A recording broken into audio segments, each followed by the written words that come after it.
Unspoiled Network podcast. This is Some Spoiled, a Song of Ice and Fire 2, the co-host Switcheroo, the rereading Return to Westeros HBO Spoiler Edition, uncut, uncensored, and too hot for TV, bringing you the greatest hits from whatever year is relevant. In these chapters, we are talking about the Iron Captain and the Drowned Man. Chapters 18 and 19. I went out of order in the way that I told you information. And these are both Ironborn chapters where we are at the King's Moot. And we knew where we were going, but it's just a slightly different journey to get there. Welcome to Unspoiled.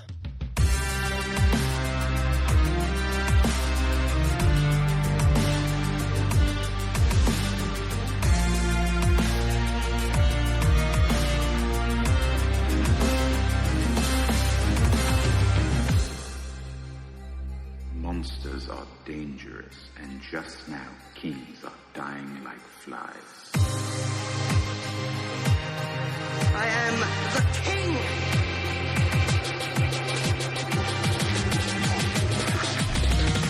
Fuck the king. Welcome to the show, everyone. I am Natasha. I'm Rashawn. What are you laughing at? Me adjusting my headphones and sounding like an old wooden ship? Little problem there is like they jumped off your head for a second. I didn't realize you had pulled them. Yeah, these headphones are getting used to them. I'll just say that. But I'm still mad at Sam for eating my good ones. So these chapters, before we started recording, Rashawn, you want to repeat for the audience what you said to me in private? What exactly I said? I said something to the effect of that we're probably not going to be recording for very long because these are two Ironborn chapters. She said these are much longer than they need to be. That's right. I did say quote that, unquote. And yeah, I'll tell you what, kids. I'm going to be real honest with y'all. I am not a massive fan of this because I am so distracted by how incredibly sexist it all is and how much Asha is dismissed, and also that every other option is so terrible. Right. So it's not as fun to read because I'm like, I know she's not getting it, and I know why she's not getting it, and I know who is getting it, and the whole vibe of him. I don't like any of this. So what about you? How did you feel about this? I had a modicum of excitement because I like Asha, right? I enjoy when she's around. But because we are not in her POV, it takes a little bit of the shine off of how much I enjoy her, because in these chapters she is not getting the due that, in my opinion, she deserves. And it's very frustrating to know that she's not going to be successful in her pursuit strictly because she is a woman. So to your point, that is like it's a bummer. And, you know, kids, I get it. We are existing in a universe that has made it very clear across the stories that women don't get to rule, right? So I'm not shocked. I'm not like, you know, I'm not surprised. And it's not that I lack an understanding for the conceits of this universe. I'm just saying I find them tiresome at a certain point, right? There comes a point where I'm bored. We've been in this world our whole lives. I'm bored. So I had to like glean what little pleasure I could from just how fucking outlandish and outspoken Asha remains, and that she just shows up and, you know, just tits up, I'm gonna do the thing, and I dare you to try to tell me I can't do the thing, and I'm going to, you know, make jokes about how small your dick is while I'm trying to do the thing. Mm-hmm, and that, I'm always going to enjoy that aspect of the story. Agree. Yep. Hard agree. But yeah, so we spend, we're deep in it with the Ironborn for these 2 chapters. Now, this Victarion character. How about this guy? Right, so this is us meeting him. Is this the first time we meet him, or have we met him? It is indeed, yes. This is the first time, right? Yep. And if you guys hear sounds, I'm just pouring myself a cup of tea here from my awesome tea set. Don't mind me. But yes, we have never met Victarion, and I don't think he was on the show at all. That's what I was going to say. He was not on the show. So this is a new character for me, and I enjoyed meeting this guy. I like that there's another brother in contention, because on the show it was just Euron and Asha. I mean, there were other people I think that stood up at the King's Moot, but the legitimacy of the heir of succession was really between Asha and her uncle. And here we have a second uncle. So it's 3 of Balon Greyjoy's brothers in this chapter. We have the damp hair, and then of course we have Euron, and then we have... I'm sorry. Austin is saying that we actually did meet Victarion once briefly in book 2 when Balon sends him to attack Moat Cailin. Oh, so, okay. Evidently, it's not the very first time, but it's certainly his first POV. Right. And I was curious too, because when he's talking about being sent to Moat Cailin or Cailin. There's no T. Wait, it is. No, there's no T. It's just Cailin. No. Okay, then this is a typo. When he talks about being sent, as I was reading it, I was like, "Oh, did I see that, or did that happen off page?" But you have a better memory than me right now, girl. Yeah, I couldn't remember for sure. But he, of the 3 brothers, he seems to be the one most rooted in reality. Yes. Between Damphair and Euron. So meeting him, I wasn't necessarily like, "Oh, will he be terrible?" I was like, "Oh, he might be all right, as the king. If it can't be Asha, then this guy doesn't seem that terrible." Mm-hmm. But yeah, he's no match for Euron's swagger. He's got a lot of swagger. This guy. Yeah, he does. He has. It's so funny. TV show Euron. I remember, I think we talked about this already, but I feel like I remember book readers, and I feel like I say this all the time, I remember book readers being very disappointed. But I remember book readers being very disappointed. Like, there was an expectation of what this character was, and that how he ended up being portrayed. A lot of people were just like, they missed the mark on this one. They just, and I can't remember if it was casting that was an issue, or if it was that the actor was almost over the top with his swagger to the point of not being able to be taken seriously. I feel like that was kind of it, I don't want to spoil you because you haven't really seen everything Euron has to offer yet. But I will say that Euron in the books to me is a lot scarier. There is something about him that feels like he is somebody who like fucks with forces we don't understand, and maybe he doesn't understand. I mean, this horn thing that happens in this chapter is like a really good example of that. And the fact that he still seems to be out here doing what he does, and after having messed with, I mean, there's a whole thing with like his lips being blue, and I'm like, is he drinking that fucking shade of the evening? Like, what are you doing? What's up? They mentioned that a couple times, and it was weird because when I think of it, I was just like, I was picturing, how when sometimes when people are dying, their lips turn blue, but like when you drown too, like, and I was just like, it's like there's something like, is he like, and then all right, you guys, really quickly, I'm just gonna let you know I spun out a little bit and it was out of my control. I don't know how it happened, and I recovered, but there was a moment reading these chapters where how the what is dead may never die, just rises again, right? And there's this whole thing about Dampier, and that's how he's the prophet. But I was like, what if something happened to Euron and we don't know? Like, what if he drowned and rose again and people don't even know who they're fucking with? But then I was like, girl, calm down. So, that's the thing about him, though, is like that doesn't feel like an entirely ridiculous assertion.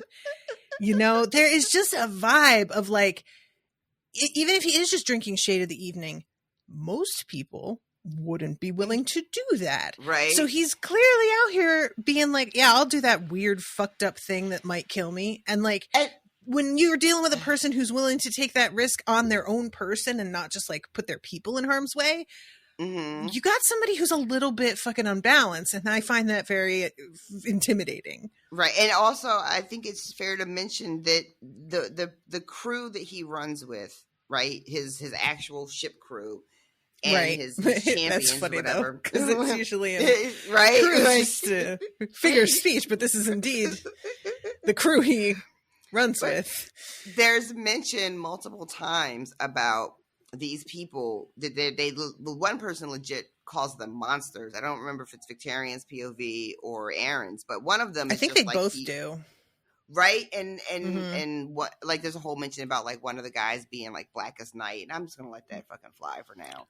Yeah. But this idea that Euron is aligning himself with monsters or powers that the rest of the Ironborn don't understand, and it just gives an air of like, this guy is out here making deals with all kinds of devils. Like, who knows, you know, what he's willing to do in service of his like quest for power. Like, he's willing to do the things. And what is their saying? Pay the iron price. Like, he's been out here paying the price for all kinds of shit, all kinds of prices. Yeah. You know?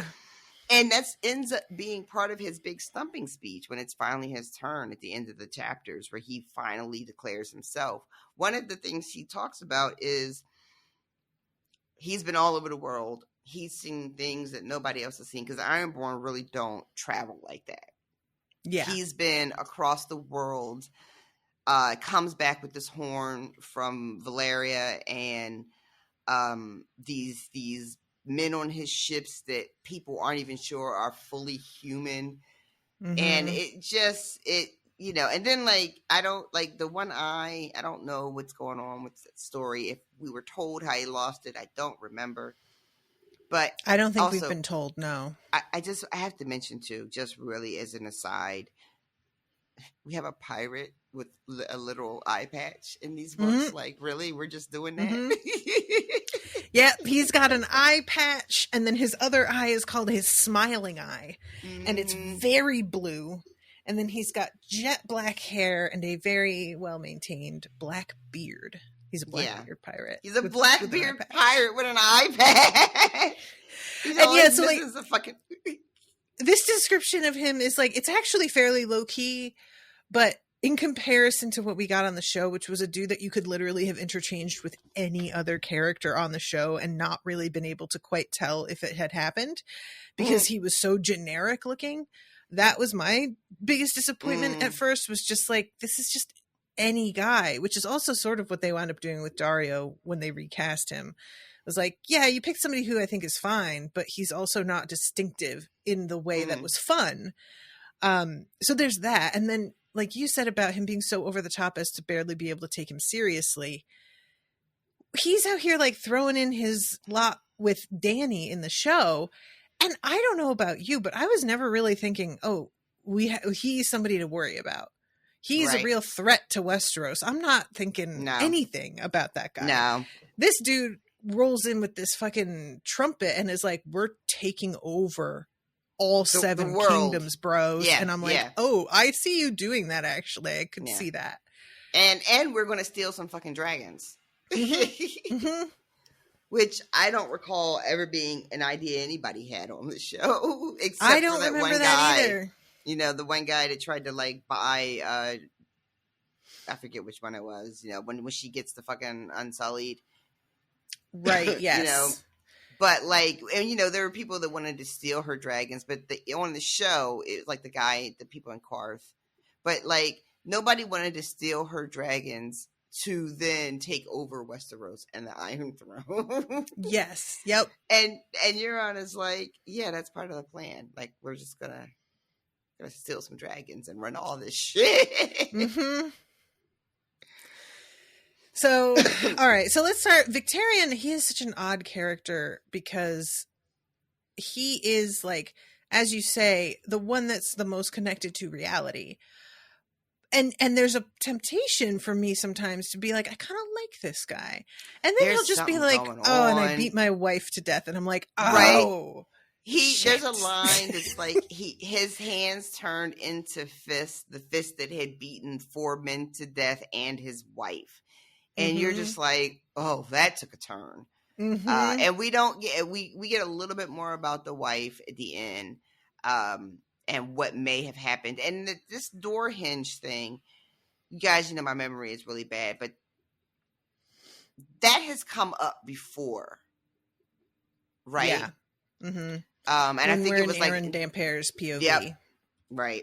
Yeah. So that comes back, and to just jump ahead briefly, like it ends up suggesting that Euron either had consent and slept with Victarion's wife or didn't. I'm not sure, because the line is like he put a baby in her, but I don't know. Euron says she came to me wet and willing. That's like a quote, but is he lying? Like, exactly, who fucking like that knows? Yeah, but when I read that, I was just like, is he just being like, is he just starting shit? Is he saying that just because he can say it? And I don't know if I'm supposed to believe that that's what happened or not, or if I'm not supposed to know. I feel like I'm just not supposed to know yet. And it's up to me to I would decide, agree with that. What I believe. But the idea that there was such a rage in Victarion, but he doesn't attack his brother because of this whole kinslaying thing. Mm-hmm. And then he promised his Balon that he wouldn't. And I want to just say, I wish there was something as strong as a cultural mandate as kinslaying is to maybe, I don't know, wife slaying.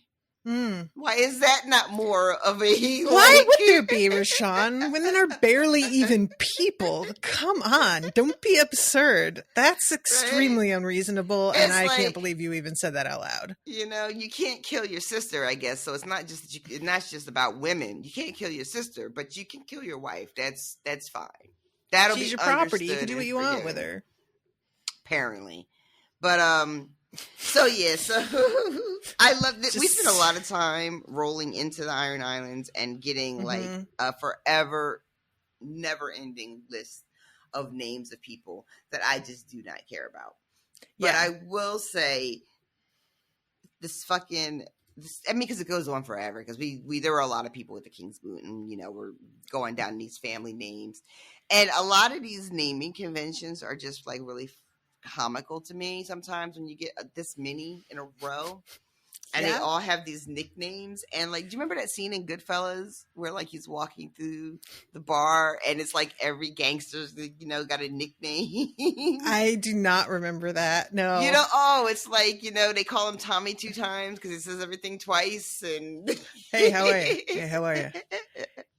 Okay, vaguely do remember that. So it's just like, there's like I always bring up the thing from Wizard People, dear readers, where it's like Phaser, Zumacroom, 10 Toes, and he just like says a bunch of random names that are like, are we sure these are still names? But yeah, I also like this. I bring this up so much with Song of Ice and Fire because he just will throw things out there like nicknames and then be like, oh, he's called the Barber. And it takes like 2 pages. And then eventually, because he can throw an axe so close, he could shave you. And I'm like, why? Oh, okay. Okay, fine. It's like a guy that's like named Left Hand Lucas or Left Hand Carl or some shit. And at first, and then you find out later that it's the only hand he has. He calls me Scooter Pie. What was it? It wasn't even a burger I was eating. It was a sandwich, whatever it was. Oh, yeah. The The whole thing is just nicknaming conventions. It's not like I don't enjoy it, because I often am jealous of people who get cool nicknames. I wouldn't mind having a cool nickname. It's never happened. Yeah, I think we've had this conversation. It hasn't happened for me either.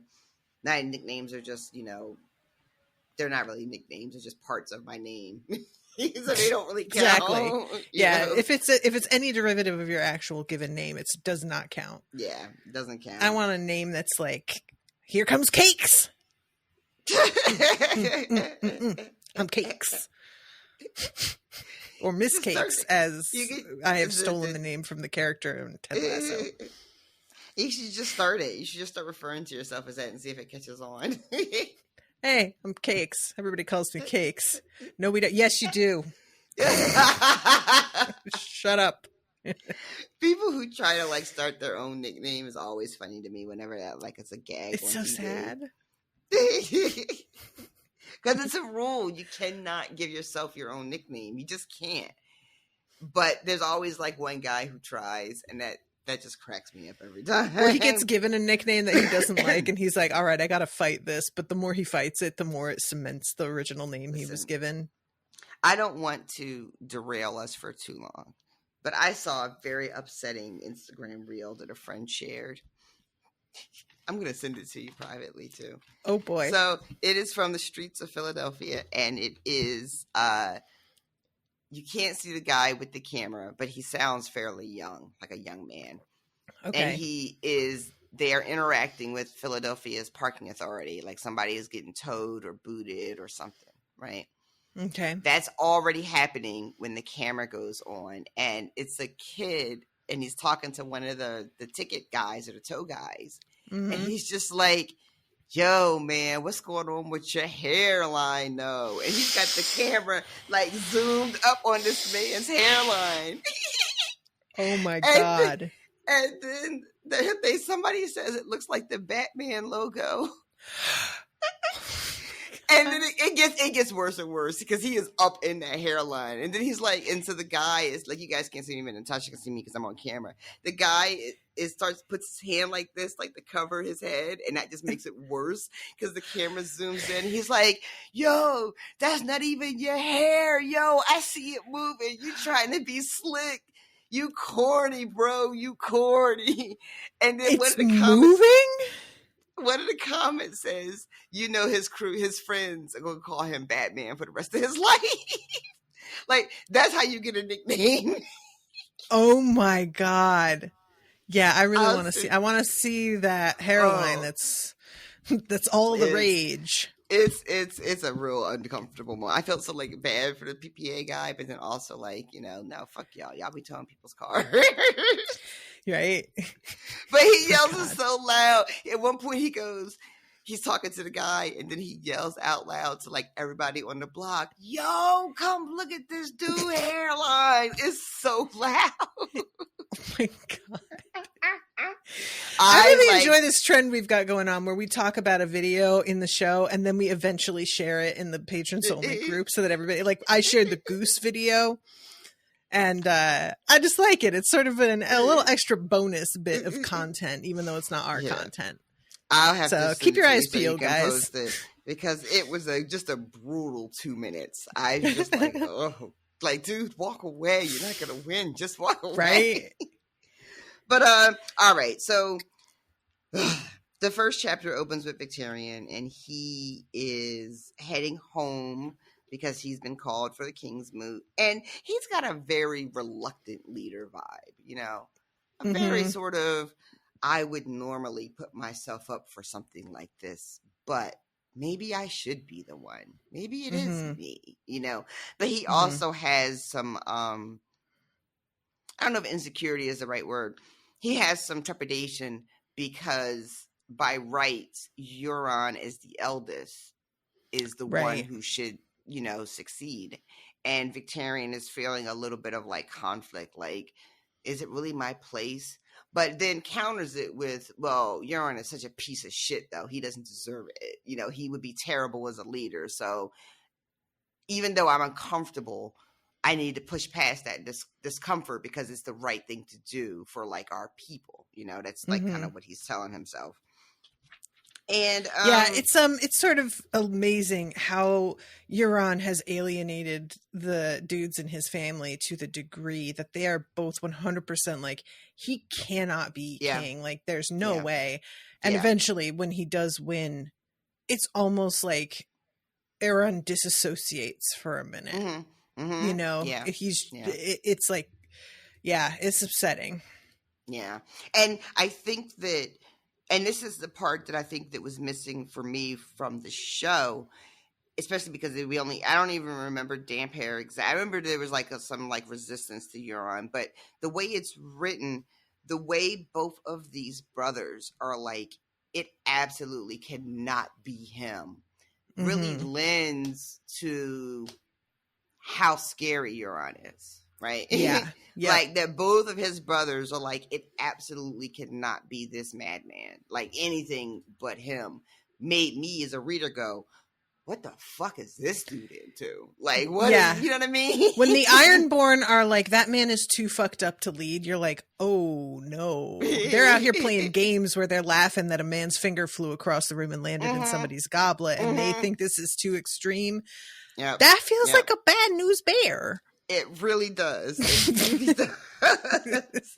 And I love this. Like, again, I feel like it's okay to jump between the two chapters because they're in the same place talking about the same thing, right? So I'm going to be bouncing back and forth. I love that there's a moment where, fuck, what was I about to say? Oh my God, you guys, it flitted in and out of my brain that fast. I was going to say something about Aeron. Oh, wait, maybe it'll come back if we keep talking. It'll come back. I forget exactly fine. what point I was about to make. But yes, what it was. At one point at the beginning of the King's Moon, Aeron is just like, I hope Euron talks first, because that way we can just get it out of the way, right?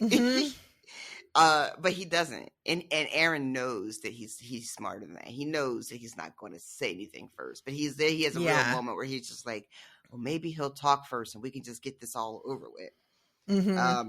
But he doesn't. And instead, we have to watch a couple of guys that we have never heard of bring themselves up for consideration. Oh, man. It's pretty rough, you guys. The first guy, who's the first guy? Is it, the one that just sticks out to me is the one that has to be carried up, but he's not the first one, I don't think. Yeah, I'm trying to see if it's mentioned in, okay. Lord Gilbert Farwind of Lonely Light.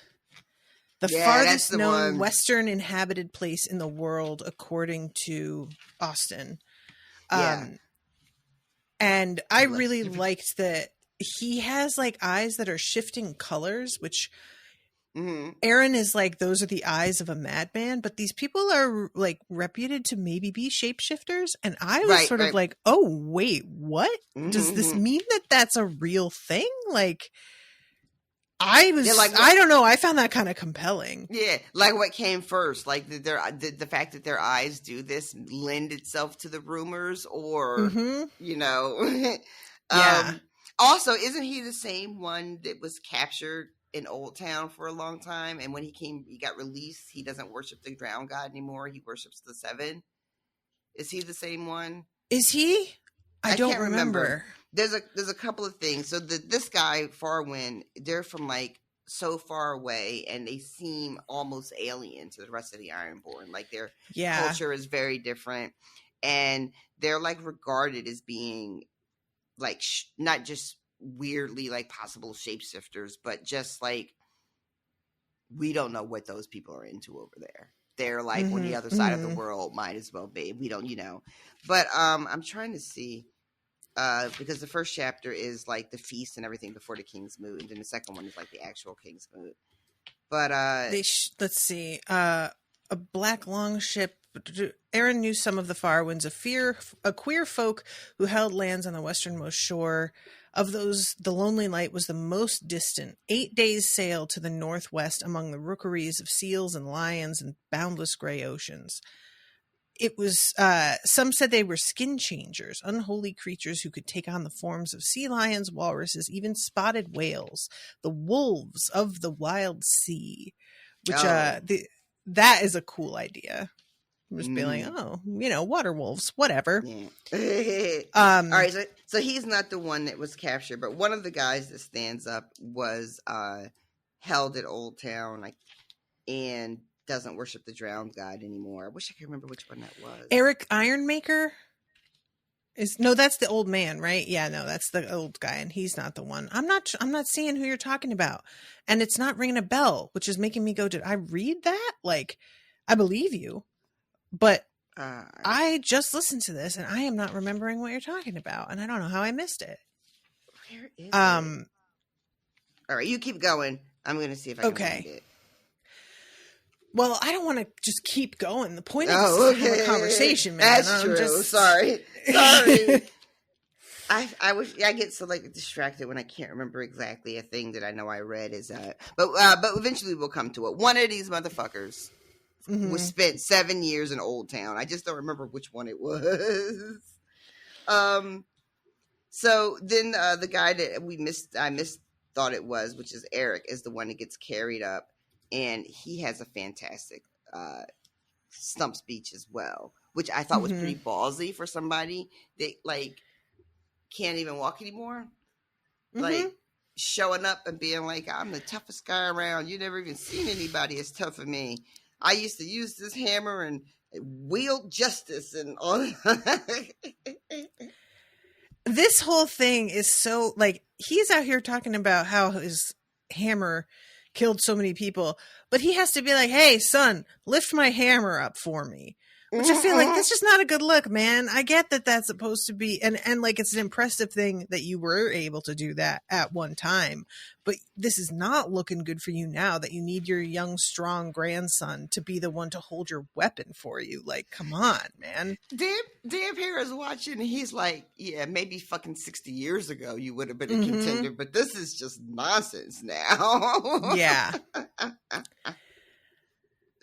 He's 88 years old. Yeah. And what all that Asha has to do, she's like, man, stand up. If you stand up, I'll throw behind you. I'll toss my shit aside and I will yell your name louder than anybody else. So just stand up. I love it. And Euron is really enjoying this moment too. He's cackling. He's literally cackling watching all this unfold. The big man hung his head and grew old, all in the blink of an eye. His grandsons carried him back down the hill. And that really, the idea of somebody who had been blustering just kind of immediately sinking, aging before your eyes, that was rough, man. And in the first chapter, we had a moment where Asha shows up to her uncle while they're all feasting, so they all get to this holy place where this is all happening. It's some place they call Naga. Yeah. And this is I'm sorry. No, go ahead. I was just going to say, this is a holy place for them. And it is, according to the first chapter, part of the ancient, what do you call it? Just at the height of their power, right? This was a seat of their king, and it was the bones of some beast he slayed and built his hall there, and they ruled and they drank and they raided and reaved and whatever. And now it's all fallen away. It's just a ruin at this point. And this is where they've all shown up to meet, and everybody has their own little encampments. So when Victarion first shows up and he settles into his little, area and puts his tents up and has this big feast, and Asha shows up and she tries to deal. She tries a little dealing and wheeling. She suggests that she will support Victarion's, claim if he will make her his hand, which isn't a position that exists in the Ironborn sort of hierarchy or their political setup or their royal setup or however you want to describe it. And she's you could use good counsel. There's no reason, Westeros, they have a hand. Why can't we? And I thought she made some very valid points, all of which he really dismissed, basically because she's a woman. He 100%. Didn't have any really other good basically, he's we don't have hands here. I don't need any counsel. and you're a woman, so go scratch. You can't do nothing for me. And she's trying to convince. She's telling him. I don't know why Ghost. That caught me completely off guard. I've never heard Ghost Scratch before. That is funny. Anyway, sorry. But so part of her thinking, and this comes up later publicly at the King's Moot, but what she tells her uncle privately is like, look, my father, bless his memory, got us into this bullshit war. It is for nothing. We gain nothing. We cannot hold the North. It's a waste of our resources. What are we gaining? And if we just like leave, you know, and let them have these places that we're holding, Deep Moat and Moat Kalen and whatever the other one is, if we just let them have it back, we can go and get these other areas that make much more sense for us and how we live and how we prosper. And it's like Stony Point and some other place I can't remember. And this feels like very sound, reasoned strategy. And her uncle sort of rebuffs her, kind of like low-key calling her a coward and just like, oh, you would just give it all away. Yeah. It's just like, it's not ours and we don't need it and it's not doing anything for us. Why are we holding on to it? This makes no sense. But her uncle is short-sighted, in my opinion, and doesn't see the value of what she is offering and ends up blowing her off with some shit like, you know, the last line of that first chapter is, your breath is yours to waste, woman. You know, just like, yeah. And she's also, she says to him, we're talking about her uncle, and he killed your wife as well, did he not? Which, she just says so, it. And I was like, well, he just told me earlier in his own POV that he beat his wife to death with his own hands. So I guess and it also says that Balin had ordered that no one ever speak about what exactly happened. So there's all this mystery surrounding, you know, the circumstances. And it's also when Euron was sent away. Right. So he's been gone for 3 years. And this is why he's been gone. Because he was told he had to leave. And I'm going to just interject my theory is that because if he had stayed, Victarion was absolutely going to try to murder him. And they would have ended up, one of them would have died. And so Balon is just like, we're not having any kinslaying. We're not doing that on my watch. Euron, you have to get the fuck out of here. Yeah. I think that he killed your wife. One could argue, if you were like in his perspective, he was left with no choice but to kill her, which is bullshit. But let's say that that's true. So the act of fucking her was him ensuring that she would be murdered, and thus him killing her. You know? Yeah, yeah. And the thing is, yeah, I love the idea of not knowing for sure exactly how much she knows and what exactly she means when she says this, because it can be read a couple of different ways. You know, it could be just, you know, a rumor that she grew up hearing and she thinks that, you know, she's testing the waters to see if it's true. Like, you definitely get the idea that this is not something that anybody says to him. Nobody just comes out and says it, right? Like, we don't talk about this at all. So I love that she's just like, all right, I'm going to float this thing and see how he reacts. Yeah, he's a very intimidating guy, too. You get the impression that, like, most people just would straight up not have the balls because he's like a big dude. And his fists are just described as, like, hams, practically. Yeah. And he also wears armor, which is, like, really unusual because it's a death sentence if you fall off your ship. In armor. So that adds to this sort of like, I don't know, I get an impression of him being like a boulder, you know? Yeah. They describe something about like when they're talking about the size of him, and they say something about like the size of his chest. Oh, there's a bit too about him wearing mail because he keeps calling them bog devils. Yes. Yes. Because like after Rob's murder, the North is pretty much falling apart. So he's just like, we're not facing armies really anymore, but these bog devils are known to shoot with arrows that poison you. And the description of how you die if you get hit with one of those arrows is unpleasant. Something about like dying with just like brown and red oozing down your legs or something. Your life pouring down like is. in gouts of red and brown. That is just like, oof. No, thank you. It's bad. We don't like it. So that is why he is wearing all that mail. Mm-hmm.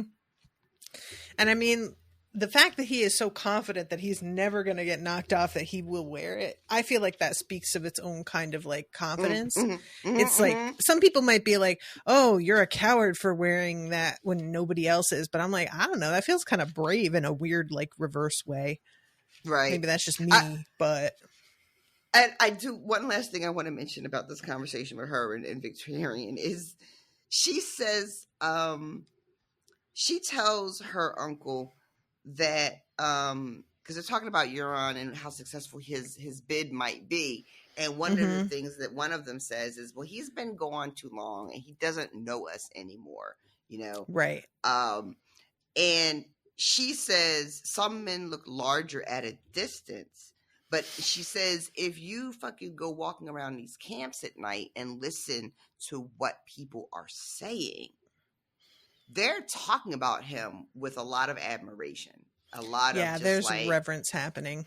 There is like, between like all the places that he's been.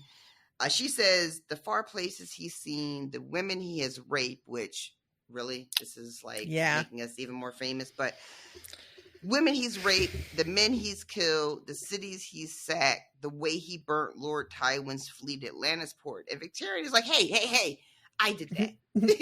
That was me. I forgot that he does a real quick like, wait, hold on, wait. What did you just say? No. And he's like, it was me with my fucking hands. I'm the one that flew the first torch. And she just says, it was his plan though.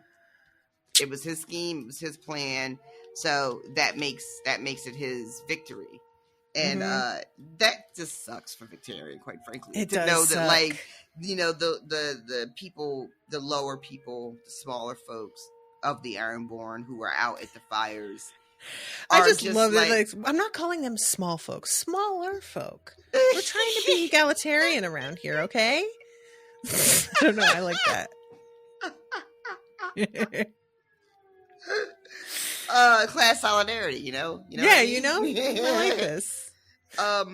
But yeah, that he is not getting the credit for what he did in the imagination of the people, and it's reminiscent of Tyrion not getting the credit for the Blackwater. Yes, in the imagination of the people.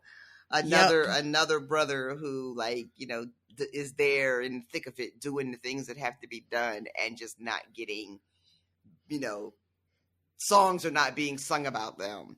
And that's just, and so I mentioned that as I was reading it. I'm just like, oh, there's that thing again, between brothers where one gets heralded and one does not, gets forgotten by history. Yeah, it's the dutiful ones that it seems like just feel a general obligation because it's what you're supposed to do.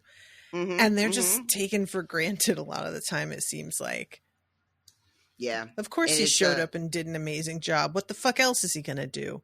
He's the second brother. Like, he's not anything, What else? He's just going to sit around with his thumb up his ass? Sure. He won the thing. Woohoo. It wasn't even his idea. Exactly. Yeah. It's, I'm sure, because this universe and this fandom is so tireless, I'm sure that somewhere there exists a real examination of the ways in which, where you are in the family birth order, especially for the men, almost exclusively for the men. We don't really get a lot of examples of it with women in these books, at least we haven't so far. But with the men, the birth order and how that almost boxes you into a very specific role that you Very cannot much. escape from, you know? Yeah. And, you know, we have all of these brothers across the series, you know, whether it's the fucking, you know, the Lannister brothers or the fucking Stark boys or, you know, it like all these families that we've met, you know, fucking Oberyn and Doran and just like, and it seems like it's following a pattern that if I had more time and energy would be very easy to signal in on, but I don't have that energy or that time. But I'm sure there exists like, you know, entire theses on like middle brothers and younger brothers and how they feel slighted by the, you know, actions of the other brother and it can't live up to it, and you know, it's just like the whole thing, Robert and Renly and Stannis, and you know, it just goes on and on and on. Yeah, I just imagine like they're you come to a point where you're the like sixth son, and it's just that like if you want to inherit anything, everybody else before you has to die. Are you the kind of person that's going to do something about that? Are you just going to try and like live a fairly comfy life because you're still family but you're not important? Are you going to make such a name for yourself that you even overshadow your elders? Like, how do you do that? You could either decide to be the type that you're going to really prove something, or you're going to be the type that's like, you know what? I got it pretty good. Nobody cares about what I do. So I'm just going to fuck around and just, you know, be a loafer. I like the word loafer. Be a loafer? Yeah, you know. I should have been a professional loafer. That's really what my calling is. Yeah, very good. I loaf with the best of them too.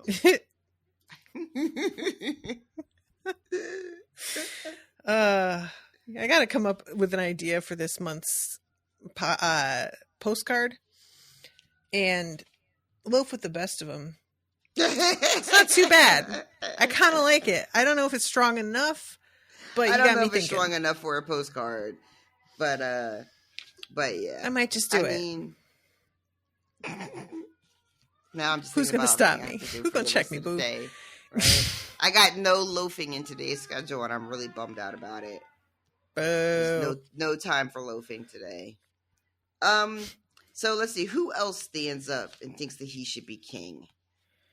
I feel like we talked about everybody. Really? So we talked about the guy getting carried up. We talked about Gilbert Farwin, who's from the faraway islands. Then Eric. Let me look at my notes again. Gilbert Farwind, Lord Dunstan Drum also puts his claim forward. And yeah, those are the only two mentioned. So I think it's only those two. Okay. You know. Oh my God, there's a whole conversation too, because, and this is the thing I forgot, or either, well, yeah, I probably forgot because I'm sure it's been brought up at some point. So we have within the Ironborn, different family bloodlines, and there is some talk about why it's Drum who brings it up. Why is it the Krakens who get to rule? You know, and so the Greyjoys are Krakens. But there is this other part, that Drum is from, which is Old Wick. And they're the largest island or isle.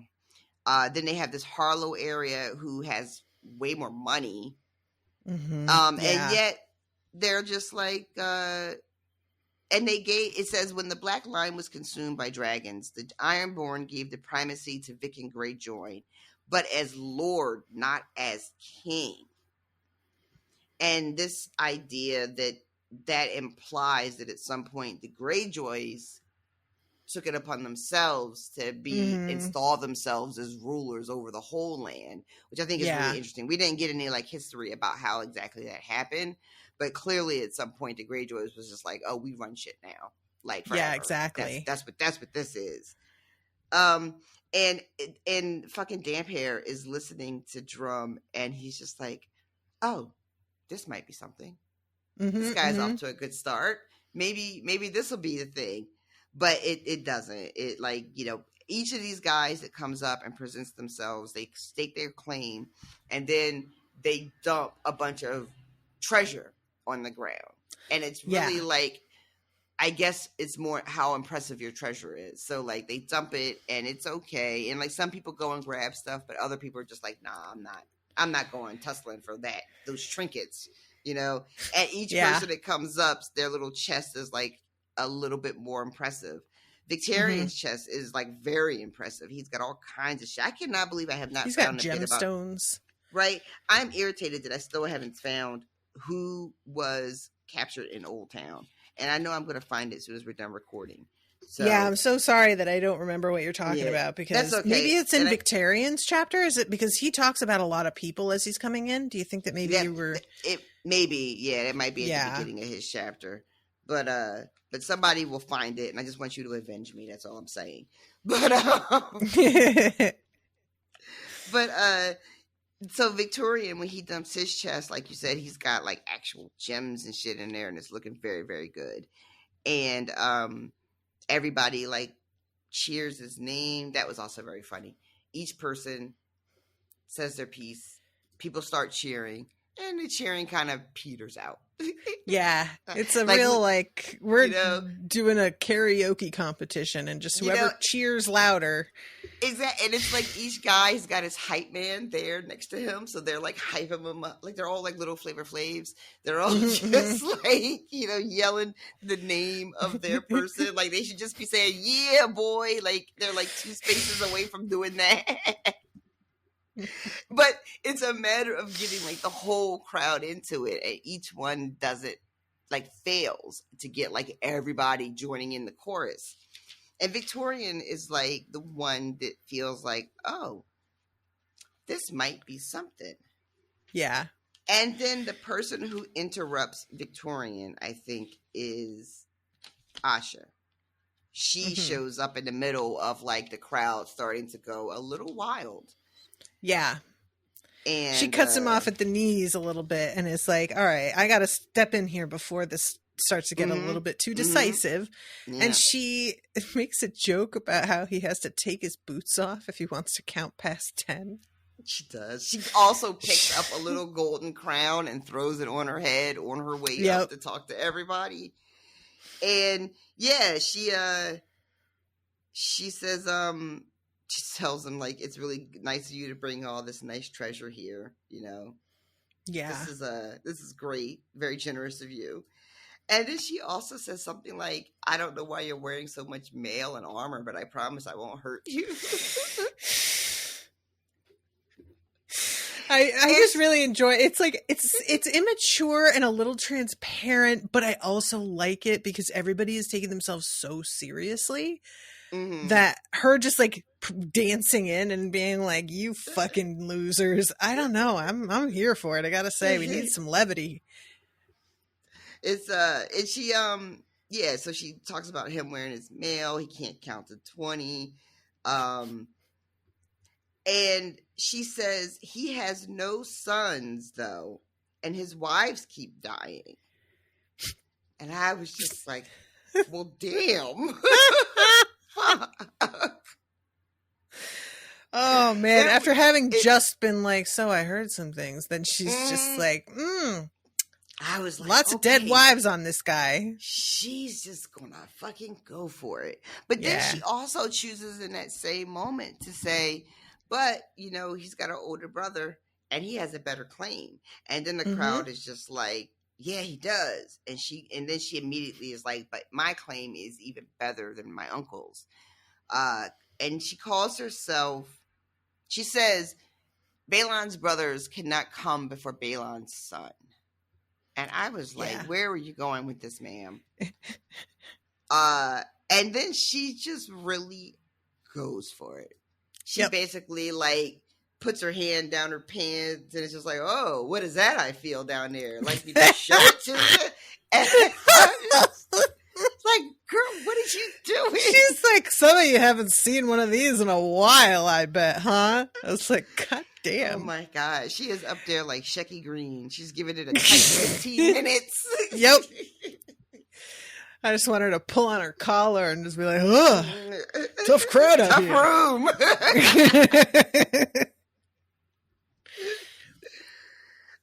But then she ends up, oh my God, she says to the crowd, you know me too. And someone is like, I want to know you better. And she says, go home and know your wife. She's just very, very good. And I like this too, because this moment, even though it doesn't end up working out for her, this gambit, this idea, like, I'm going to go in and I'm going to outswagger all the men, basically is what she's saying, right? I'm going to beat them at their own game. And it feels very, very authentic. It feels like exactly like a woman like her would take this, because this is what she's been doing her whole life.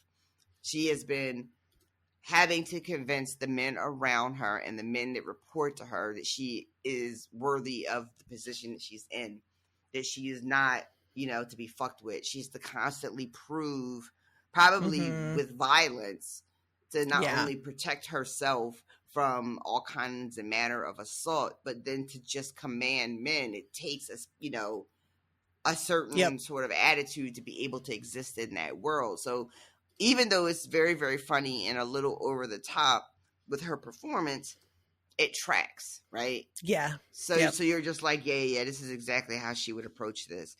But then she does this thing I didn't expect, which is the argument she gave her uncle about basically wasting time, resources, and lives in the North for very little gain. She says, I'm going to open up my chest of treasures and show you what we have gained. And it's nothing in there but dirt, rocks, and turnips. This is what we've been fighting for, she says. This is what we've lost good men for. Is it worth it? And she offers them what she calls peace, and victory through peace, because we don't have to live like this. This war, my fathers, it wasn't the move. We don't need it. We can have prosperity. We can have peace. And a lot of people seem to be with her. And a lot of people are like chanting for her. And then she gets enough support that the people who were supporting Victarion feel like, oh shit, we better start saying something too. And so then it becomes their two camps sort of shouting each other down. And that is the moment where the crowd is going back and forth between Aja and Victarion, where Euron finally speaks. And the first thing he does is have one of his men blow this horn, this trumpet. And everybody is just like, what the fuck is this? The way Damphair describes it, he says, where is it? He says, sharp as a sword thrust, the sound of a horn split the air. Bright and baneful was his voice, a shivering hot scream that made a man's bones seem to thrum within him. Like, this is not just a regular war horn or some shit that you blow to tell everybody that the meeting has started. This is something else. And you don't know as a reader what it is. And I love in Damphair's POV, he also doesn't know what the fuck. He's looking at it. And first of all, he's looking at the dude that's blowing it. And this guy is really a sight. You know what I mean? Like sometimes you look at something and you're just like, oh, there's something I'm looking at. And then sometimes you look at something and you're like, holy shit, I'm really looking at something. Indeed, yes. This description, it says it was one of Euron's mongrels. Don't love that. But it was one of Euron's mongrels winding the call, a monstrous man with a shaved head. Rings of gold and jade and jet glistened on his arms, and his broad chest was tattooed with some bird of prey, and the talons were dripping blood. And at one point, it seemed like the tattoo of the bird was going to fly off of his body. Like, what? I can't even imagine what I'm supposed to be picturing with that sentence. What? Was it moving? Like, what do you mean by that? I guess he means like the way his chest is going in and out from the exertion of blowing is giving the tattoo the appearance of movement with like the inhale and the exhale. But it is definitely a sentence you do not hear every day. Yeah. Indeed. And this sound is so terrible, a wail of pain and fury. People are like covering their ears and like buckling over from the intensity, and it goes on forever. It is a horn of hell. He wanted to scream. And he looks at it and he notices, he says, it was black and shiny and twisted. It was taller than the man who held it. Or taller than a man, it says. And it was bound with bands of red and gold and dark steel and had Valerian glyphs that seemed to glow redly as the sound swelled. So yeah, this is a magic horn, y'all. Mm-hmm. I don't know exactly the details. I don't know the specifics. But this is a magic horn. It sounds crazy. Yeah, we're all in agreement. This is some magic shit that Euron has brought back. And I just feel like that's another reason why we don't want to fuck with Euron, quite frankly. Like, yeah, I would agree with that. How did you get this thing? How, sir? That's a real good question. Because this does not feel like the sort of thing that you just like stumble across lying in the street. So yeah. What you doing there, bruh? And there's oh, go ahead. No, go ahead, please go ahead. I was just gonna say, and it is in this atmosphere that Euron casually strolls up the hill to finally make his claim. Super casual, not in a rush. He is so dramatic. I honestly I love this about him. He is such a freak. And he's just like, I am a freak. And are you going to walk away? Are you going to stop listening to me? Stop looking at me? That's what I thought. You can. And I'm just like, God damn it, you got me. He walks up and everyone is looking at him. Like, you cannot take your eyes off of him. You know, he's just, it just sounds like he had, really quickly mentioning, in the first chapter when they're all at their tents feasting and shit, he shows up at one point to Victarion's tent. Like, you wasn't going to come say hi? You wasn't even going to say hi to your brother? That's not cool. And there's a few things I want to mention about, because we kind of skipped over Victarion's chapter in large part, and there's some stuff that I want to mention. But yeah. Yeah. Like, he walks into the feast tent and everything shuts down. Like, there's music playing, people are singing, playing a fiddle, everybody's eating, they're drinking. He walks in, record scratch. Everything stops. Like, Euron is just, he is a man you cannot ignore. His presence is commanding. Yeah. And he looks apparently like he hasn't aged at all. Victarion's That's right. They mentioned that. He looks exactly the same as he did when he left. Yep. And I just feel like that's not getting enough attention. And like he says about his brother that he doesn't even have, he calls it hoarfrost, but basically he doesn't have a single gray hair yet. Mm-hmm. And Victarion is like, I don't know what suspicions, if any, exists as far as the character is concerned, Victarion. But I noticed it as a reader when, like you said, I feel like somebody should have talked about that a little bit more. But then also, to be fair, what do you say? Do you ask? And you don't want to add to his mystique. Like, you sure don't. You don't want to suggest, put it in other people's heads. I think maybe my brother's an immortal, unaging being. Like, right? And then like, okay, yeah, you could ask, but do you really want to hear the answer? Nobody really wants to hear the answer, right? They don't want to. They don't want to know for real. So yeah, Victarion notices that, makes that assessment about how his brother looks completely unchanged, and then boop, right on to the next thought. Indeed, like we're not going to spend any time contemplating that. We're not going to, we're not going to interrogate it whatsoever. No. Yeah.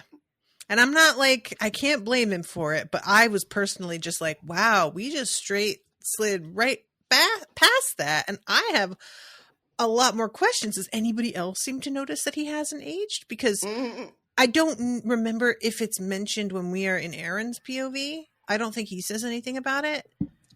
But Aeron is Aeron is just such a wild. There's a part where Aeron, he's like, I'm thirsty, and he just pulls out his little wine skin and drinks salt water.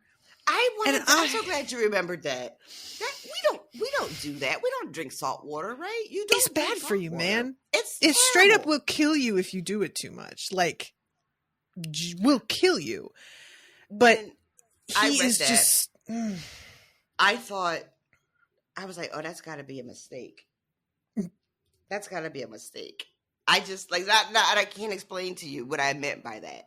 Not that I necessarily, like, I just legit read it and said, that's got to be a mistake. And I don't know if I meant, like, oh, it's got to be a typo, or George didn't mean to say it. But my brain said, oh, that's got to be a mistake. Clear as day, like a bell rung in my brain. I mean, you can do it. It's just like, if you do too much of it, obviously he knows how to like walk that line. And I have to imagine he drinks actual regular water sometimes. And he's probably, I would hope so, really begrudging about it. And like tries to only do it where nobody can see because he's basically embarrassed of it. I think that the drinking of the salt water, if I stop and give it like real consideration, because they bless themselves with the salt water, right? He carries that cask and pours it over people's heads, like he does it when Victarion first gets off the ship. He pours it over. So I'm thinking it's like when Aeron is like really stressed, is under a lot of pressure, and he really needs to commune with the gods in a quick way to like get his stamina up for whatever he's about to do. Okay, a little nippy nip of the holy water, like a little like internal fortitude, you know, a little something. I like that idea. That's what I'm thinking. I accept that. Right. So, but then that begs the question, like drinking holy water is not a thing, though. So I'm not really sure what he's We've doing. got some very different things. Usually, when somebody gets baptized, it's just dribbled over their head. They aren't literally drowned in the water and then brought back to life. Yeah. So now as a quick side, not to derail us too long, but remind me, you were baptized at all? Like when you were, have you ever been baptized? I don't know. I don't think so. So if you don't remember, then if it happened as a baby, I would assume it would be what people call like a christening or something where, you know, right. I don't know. I got baptized as a teenager. And in my family's church, and there are a lot of different churches that do this, but their baptism is submerge. So I've done the thing where they like put your head and like dip you back in the water like 3 times. Right. That's how my mom got baptized when she like was older and got herself re-baptized, I think, because she was baptized as a kid. Right, but yeah, she was standing in like a kiddie pool kind of thing. Yeah, my church had basically a tub, like a whirlpool that was built in behind the altar, and you go up like through there and do it up there. But I was just curious if you'd ever experienced that. It is a weird thing. Yeah. But it's a very, very strange sensation of being like dunked underwater a couple times while somebody like saying the words and like doing the thing. Okay, you know what? This is going to be so. I have been, but it was at that retreat center in California, and we were. It was like Appropriation City. I don't know what tradition this was like. But what we had to do, it was like the final ritual before we left on our trips. And it was supposed to be like the sign that we had passed through the tests of everything that we had been doing up till that point. And the first thing we had to do was this drum circle in a closed off room. And we had to go through the entire night, never stop drumming and never sleep. Oh, wow. And I was ill with pneumonia, as we found out later, like 2 days later. But I didn't realize that at the time. And they were literally having to like shove me awake because I kept starting to fall asleep. And I was like coughing up blood. And it was just a bad situation. And then once we were done with that, they brought us out into the light because the room was shut with no windows. So we were in the dark the whole time and we just had like candles. And then when we were brought out at dawn, we were led down to the river and they dunked us and held us like a traditional baptism. And when we got out, they wrapped us in these tapestries that they had gotten one for each of us that was supposed to sort of represent our personality or the energy that we gave off. And mine was this big smiling sun, which I remember at the time being like offended. Like, really? This is okay, I guess. But it was because I was like the fucking Joker. You know, I was the class clown. So they were just like, whatever's cheery. But so yeah, I guess I have been. But I was in such a state of like complete, I was practically hallucinating. I was so sick and so tired. I could hardly process what was happening. And then after you get dunked and stuff, you get led back into the cabins and you're allowed to sleep. And I basically like slept until it was time to leave for London, which is where I got my free healthcare for my pneumonia. I got my x-rays that I didn't have to pay for. And they were like, yeah, you've got pneumonia. You all right? Like, you walked here? And I was like, I had to stop and cough up some blood globs on the way, but I did walk here. Yes. I don't have any money for a cab. Right. Now, I've heard the story about you being sick and getting in care when you got to London, but I don't think you never told me about the drum thing and that thought I had never come up. Yeah. No. It was a whole thing. Yeah. Oh, God. I'm just like, and the fact, just once more, him drinking the salt. There is just something about him that makes me crazy. And I think that it's like, it because, you know, he's the type of person, he's just such an extremist. This isn't about that he loves the ocean so much. If he were in any other tradition, he would probably be like eating hot coals or something fucking insane if it were the red god. Like, he is just a fundamentalist about this particular religion. So he's finding the most extreme way to live in accordance with whatever it is that represents the thing he has devoted his life to now. And that could have been anything. Like, whatever fundamentalist religion happened to be in the area he was when he had his like bottom, what do they call rock bottom moment, where he, you know, like, I feel like it isn't about the faith itself. It's just about what got in your way at the right time. Right. And that's the way it is for most religions. I was about to say the same exact thing.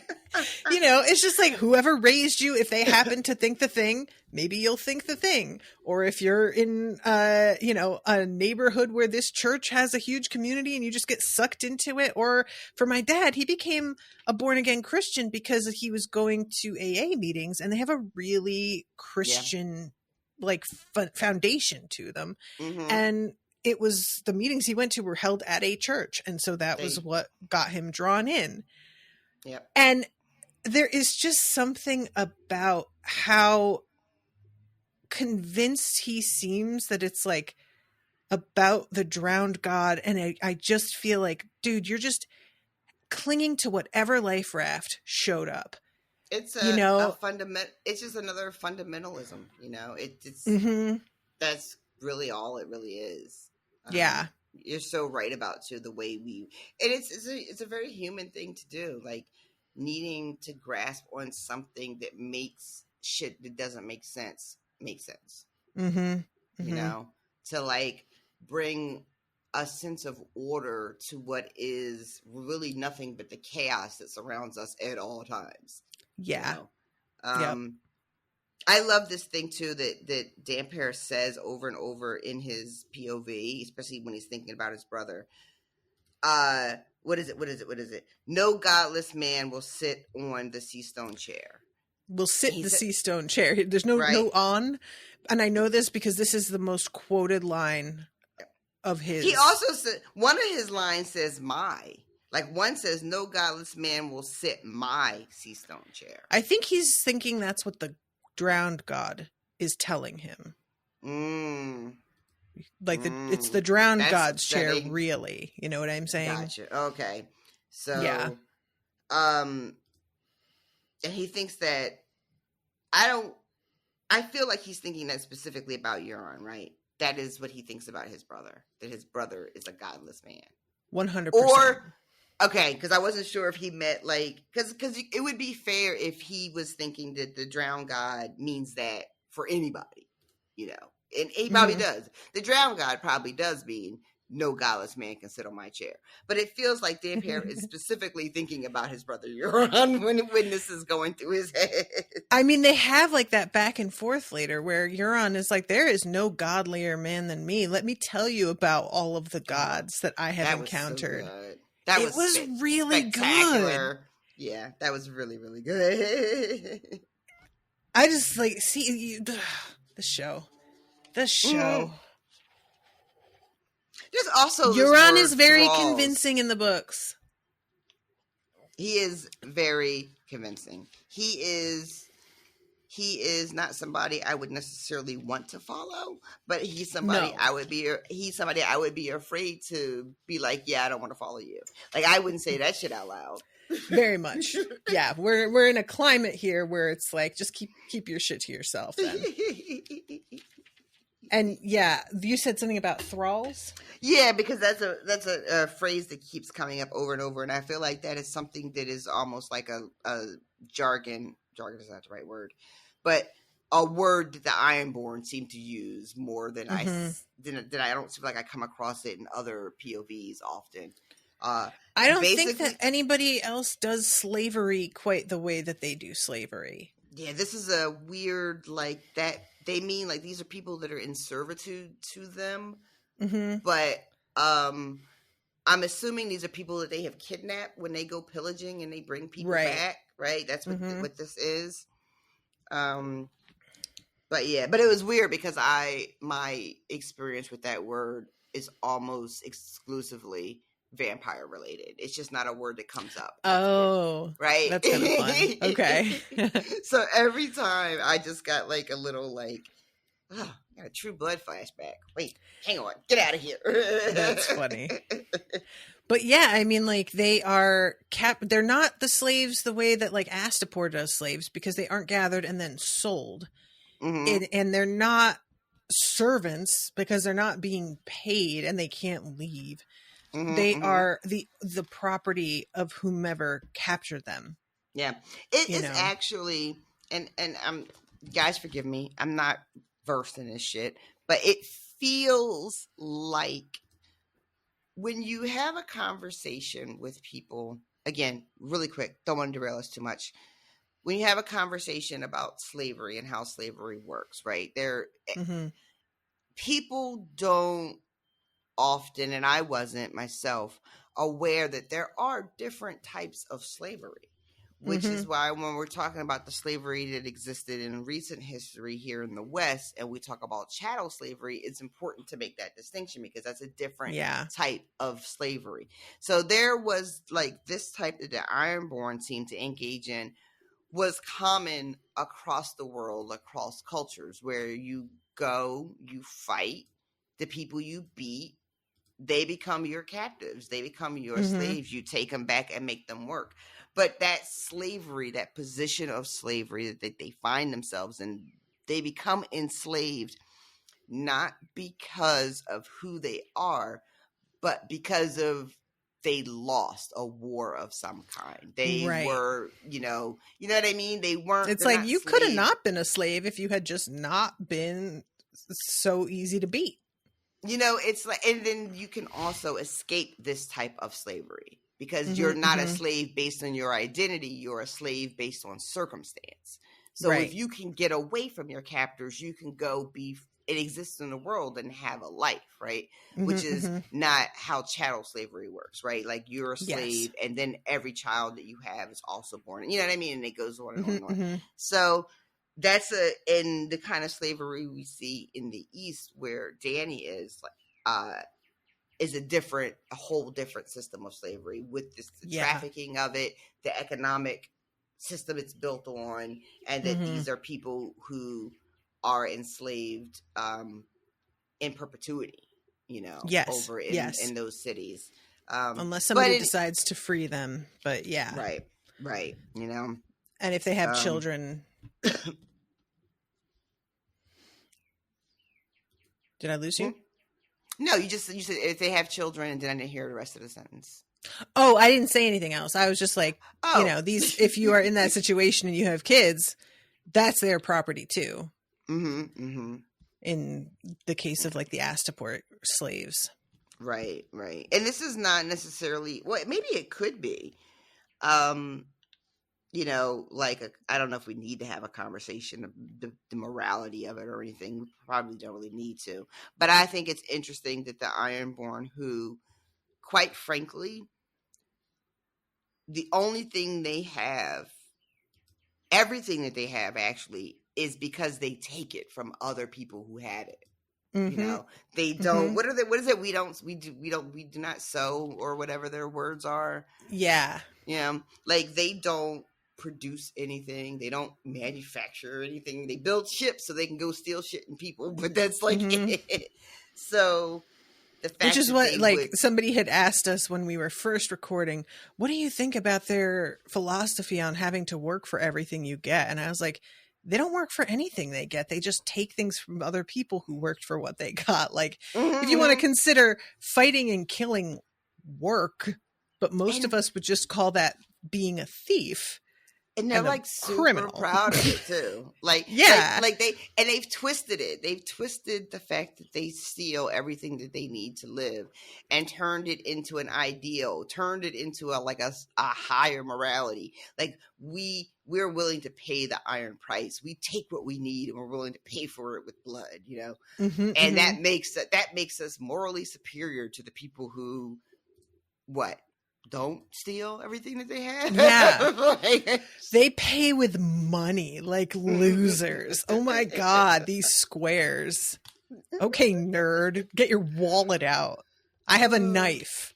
I will take the wallet. Thank you. I mean, there is a certain efficiency to that. I am not going to lie. You're being very honest about what it is you're doing, whereas other people are like, well, I am stealing from people, but I call it capitalism. Exactly. That's another thing too. Like, even as we're talking about how they go about getting things, when you compare to like how the rest of Westeros gets anything, it's not that much different. It's just like has a nice veneer over it, a veneer of civility. A veneer of like we're enlightened, we're not savages. But yeah, you low key still are pretty savage, though, aren't you? Yeah, definitely. So you wanted to talk about some things in the Victarion chapter that we kind of glossed over. Yeah, just a couple of things. There's like this speech from Euron about also being a godly man because everybody prays when they see my ships. And I do like that Austin is pointing out here that is a line that is said in the show, but it's done when he pushes Balon off the bridge, because it is very explicitly Euron killing Balon in the show directly. Yeah, there's no like mystery around it. Right. And in the book, it's very, very heavily hinted that he paid a faceless man to do it for him, and he did not do it himself. He's got the alibi. Exactly. And there was also the vision that the High Heart woman was like a man with no face pushes she says a crow with one eye and a man with no face on a bridge, I think is like I can't remember the exact wording of the vision, but it's meant to basically be, Euron and a guy with no face were involved. And I think that it's really like frustrating in the show how the whole kinslaying thing, like everybody basically rolls with it with Euron in the show because it's supposed to be that he's such a badass that he can break whatever rules and it doesn't matter because he is such a force of nature that rules just don't apply to him, and everybody kind of accepts that. But I really like in the books that like there are certain rules that even he has to maintain a veneer of like plausible deniability. Right. And like that if it was he publicly will, known that he was a kinslayer, that would be a wrap, right? exactly. And like people Mhm. can suspect, but if he has a good enough, like they said, if he's got plausible deniability, people will look the other way. And there's also the fact that like he exploits some of the rules and customs, because the fact that he fucked Victarion's wife, whatever the circumstances surrounding that happened to be, he had to know what was going to happen, that this was going to lead to this woman being killed, and that he ultimately would not suffer any consequences from it because of who he is. And Yeah. there's a part of me that feels like this was just like pure cruelty, that he knew Victarion cared about this woman, and that Victarion took these rules very seriously and would be forced to kill her according to their custom, and then would carry that forever, and that he would have like broken something in his brother by doing that. Yep. So, and for what I can only imagine is just for the sake of the cruelty. Right? Exactly. It doesn't appear like there was anything on the line when this happened, meaning like Balon was still alive. They weren't like fighting over who was going to be king next. They, he just did it because he could, because he wanted to, I'm curious to your point, like making the decision, Euron decides I'm going to sleep with my brother's wife. Was it intentional that I'm going to do it just to fuck with him? Or was it just, I want to fuck her, so I'm going to fuck her, and whatever happens, happens. Like, I don't know. You know what I mean? I don't know if betting her was to get him, to force his brother to have to do this horrific thing, or if that was just a consequence that Euron wasn't bothered with. I don't know yet. yeah. It feels like it could really go either way. I personally always am assuming the worst of him, because he just seems like that type. And there's the rusty hinge thing. Do you have any theories on that yet? The best I can do is this rusty hinge thing is that, well, maybe Aeron, because Aeron is the one who I think it keeps coming back, right? It's in his POV.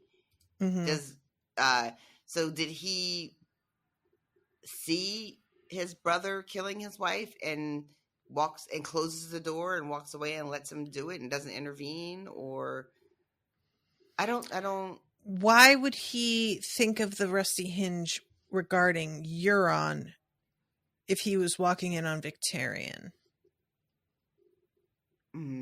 Just because he holds Victarion ultimately responsible? No. I don't know. Are they trying to... Did Aeron walk in on... Did Aeron walk in on Euron sleeping with the wife? Was Aeron involved in it in some way? I don't know. Like, so Aeron is, of the brothers, Euron is the eldest, right? And then Victarion, and then Aeron. Yeah, pretty sure. So he's the youngest. So we've talked a little bit earlier about the roles of the brothers, right? So it's not unusual for a younger brother to be influenced by a more dominant older brother, especially one that's charismatic, especially one that's cruel, right? That's not an uncommon thing. So, and then you talked earlier too about this transformation that the Dampier goes through, and this throwing himself into the religion to this extent. Also, he tried to kill himself when he drowned and didn't drown. Is that also part of his deal? I'm not sure that he tried to. I think that he was so drunk that he nearly drowned and then washed up and was like a changed man. Right. So the thing is, and this is I don't have a whole, like, I think it's said that Euron's been gone for 3 years. Right? I think so, yeah. But the thing is, I don't know. Do we have a timeline on Aeron being the Dampier? Do we know how long this has been his gimmick? No, I don't recall, I'll be honest. So, without me knowing exactly the timeline, I could fill in some blanks. Like, I could start to, like, make up a new story in my head. And that story could be Aeron's the youngest. He has this older, cruel, charismatic, strong brother who is into hurting people. And Aeron is either somehow a part of this because he's weak and young and doesn't know any better, you know, and is somehow complicit in a crime of Euron's, I mean, right? And then the guilt of being complicit in that bad action drives him to drink, which then leads him to this rebirth, this like almost death, and then a rebirth is somebody who is like extraordinarily devout and to the point of extremism, right? So if what's driving Aeron is guilt, what is he guilty about? And then this Rusty Hinge thing makes me think, did he fuck Victarion's wife? And Euron took the blame for it because he fucking could, because who's going to check me? And then the guilt of what he did just sent him over the edge? Or maybe it was him and Euron? I don't know. I'm spitting out a little bit, you guys. I don't know. Why are you making that face? I'm sorry. I just never expected this to go in the direction it's going. I really am caught off guard here. I thought I kind of knew what you were going to say, and I was wrong. All right. I'm way off base then if you weren't thinking any of this. In summary, I don't know about the door hinge. Clearly, I have gone off into some uncharted waters, and I need to reevaluate. Look, it's not even like, it's just more that I have read a lot of people who were theorizing on the first read of these books what this meant. And the theory that you're coming up with wasn't even close. Like, most people went with a certain thought, and that doesn't seem to have even like occurred to you. So I'm really glad that, because I was just going to be like, I may as well just tell you that this is like the thing. I'm not going to do that now. No, I'm not gonna. If you like were very close, I was going to be like, it's kind of confirmed, but you are so off that I am not going to do that. And we're just going to see. Right. So then what is it? So I'm off. Like, it's not a hugely important thing to the plot of the story, but because like all you really need to know is that something traumatic happened that has caused him to like turn on his brother in such a way that he is like overcome by this trigger in his head when he realizes that his brother is the one that's going to be king. So God, I hope it's nothing like I hope it's not anything like his brother was like really abusive to him as a kid or you know, anything like that. I mean, it's not a stretch for me to imagine Euron being a very abusive big brother, but I hope it's not anything that's, well, yeah. Like, I hope he wasn't abusive, just that he forced his brother to be complicit in like horrible crimes. I guess. All right, well, you put it that way. Well, I'm really curious to find out what it was then, because he did something, and clearly it's not what I'm thinking. So that makes me think that, because I think I was thinking of Aeron as being a victim, but a victim by extension, like being brought into something that Euron was doing, as opposed to something that Euron did directly to him, right? Mm. But I guess it's leaning, based on what you're saying, it's leaning a little bit more to it being explicitly something that Euron did to Aeron. Huh. All right. Well, we'll see. Okay, so I'm so sorry, guys. It's just really, just caught me by surprise. It just caught me by surprise. That's all. Okay, I'm going to say hi to some new patrons for this week. And I also want to tell you guys something about what Patreon is up to. Because I am pretty excited about some new developments. And I shared these. This is old news to Rashawn. But Patreon is developing some pretty, for me, thrilling new features. The one that I'm the most excited about is actually not quite rolled out yet, but it will be pretty shortly. So keep your eyes open for that. They are going to be introducing a means of becoming a patron without spending any money. And you will be basically there to support and get info directly from me that I share on the Patreon feed. So you will be able to like stay abreast of all the news if I'm having special events, if I'm starting a new series, and you won't have to depend on social media feeds to show you that news, because currently I'll announce that I'm covering something and nobody sees the post. And then like 2 years later, somebody will be like, I didn't know you covered XYZ. And it's like, yeah, I thought I talked a lot about that, but I guess not. And so if you're somebody who's like at all interested in just in general what I'm covering, you can become a patron and get the news directly from me in your email. And you don't have to pay anything for that. It's just access to that news. And it's a direct link between you and me. I could do email blasts, but those are such a ball breaker to create and have them like be cohesive with all the info and look nice that I don't do it often because it takes a ton of time. And this is going to be a lot easier, especially sometimes I don't plan that much ahead and I decide to do a thing sort of spur of the moment because there's something that got canceled or some big terrible event happened. And I'm like, we could all use something to get our minds off this. Why don't we do a live? And so I wouldn't have included that in an email blast that's just about what's coming in the next 6 months. So that will be rolling out soon. And I'm going to alert folks to it and, you know, post in the groups and the Discord about it when it happens.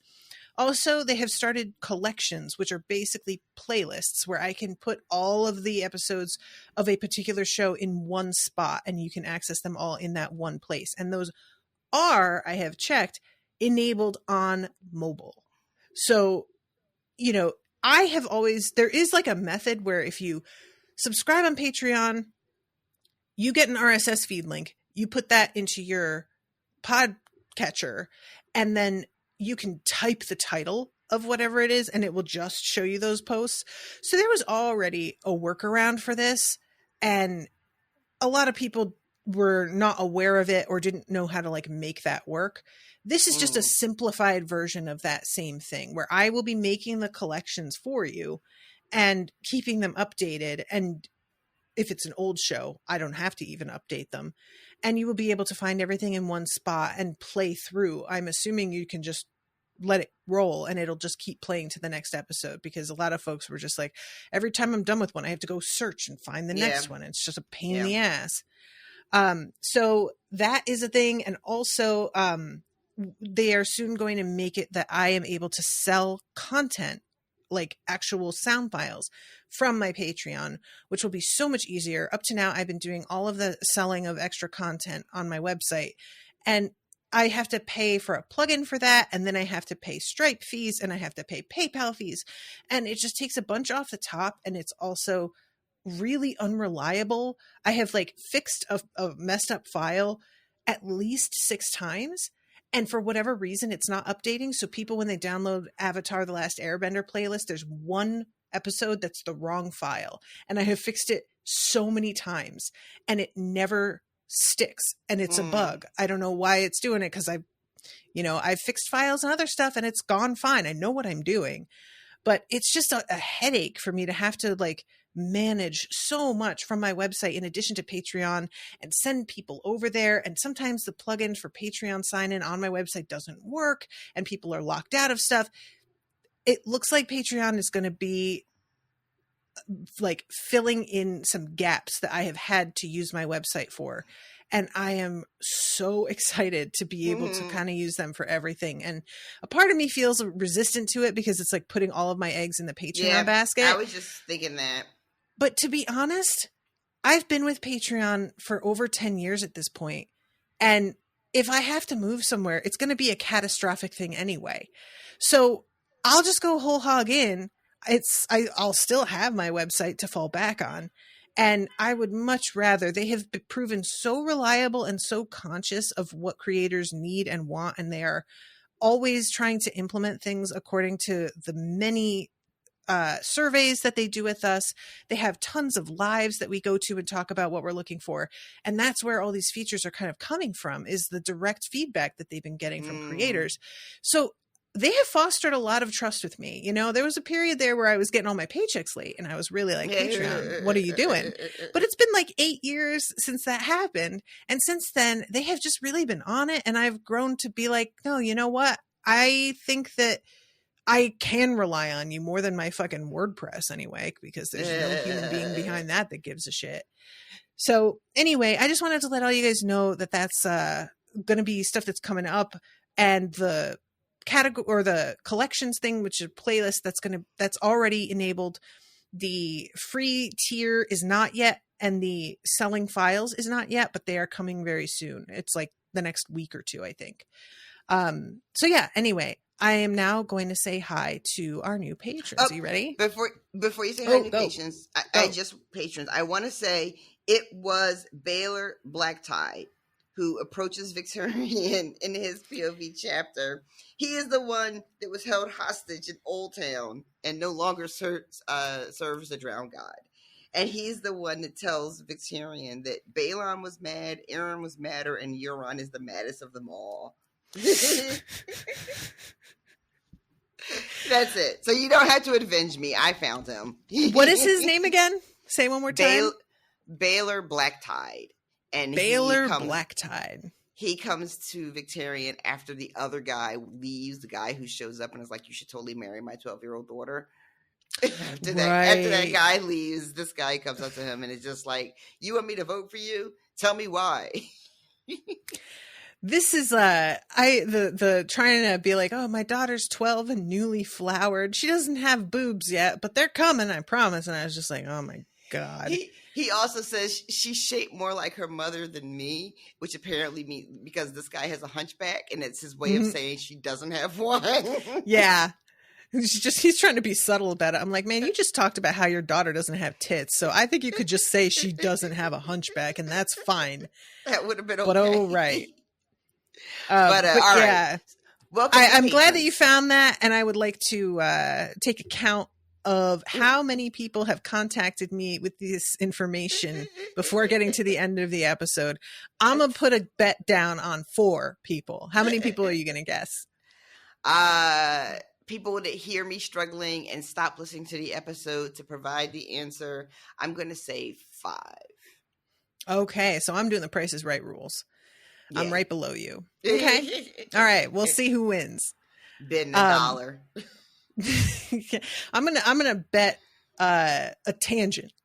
One of us, whoever wins, gets a freebie tangent in the next episode. All right, we got new patrons. We've got Michelle. We've got Tyler Warren. We've got Julie Norman. We've got Danielle. We've got Sam, who does not like this over here. Sorry, Sam. And Galen Mall. Oh, I'm so sorry, Sam. Do you see him in the background? He is looking at me with such reproach. Look at him. He was dead ass asleep, and I just ruined his whole day. I'm so sorry, buddy. Oh, he's just like, God damn it. I was having a good dream, too. So sorry, Sam. The way he just sat back down on the floor. Oh, I feel so bad. I did not even consider. He was so dead asleep. I forgot he was even in here with me. Oh, anyway, thank you guys so much for being patrons. I really, really appreciate you all. I hope that you will check out the all the patrons only shows. Sookie Stackhouse is what I'm covering with Miles right now, and we're just having a ball. It's a great time. So highly, highly recommend that you check that out. Even if you're not somebody who tends to be into vampire stuff or chick lit, it's just rollicking. It just is. She's got just goofy shit happening at this point. And we are going to be circling back around to cover Mistborn, the next book that came out. And also, of course, now that we're covering Sookie, we're going to cover True Blood. And that is something I'm very much looking forward to because that show is banana pants. Oh, I cannot wait for an excuse and a reason to go back and revisit that absolute clown show of a TV series. I have to figure out how we're going to cover it because we do not need to go one episode at a time. Like, it's just absolutely out of the question that I'm going to do one show episode per podcast. Like, come on, we are not that serious. But I'll have to figure out something.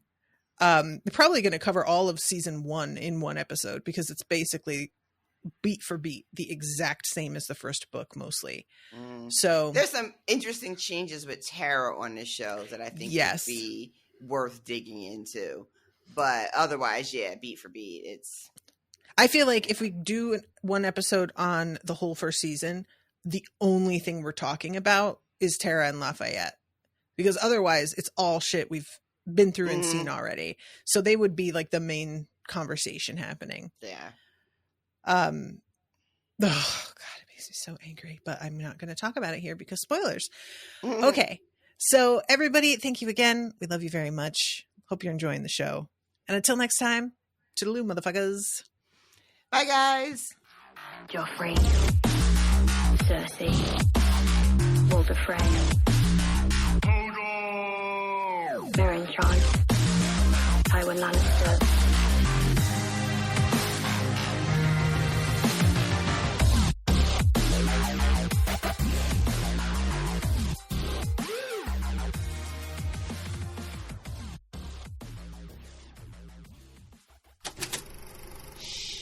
That was an Unspoiled Network podcast.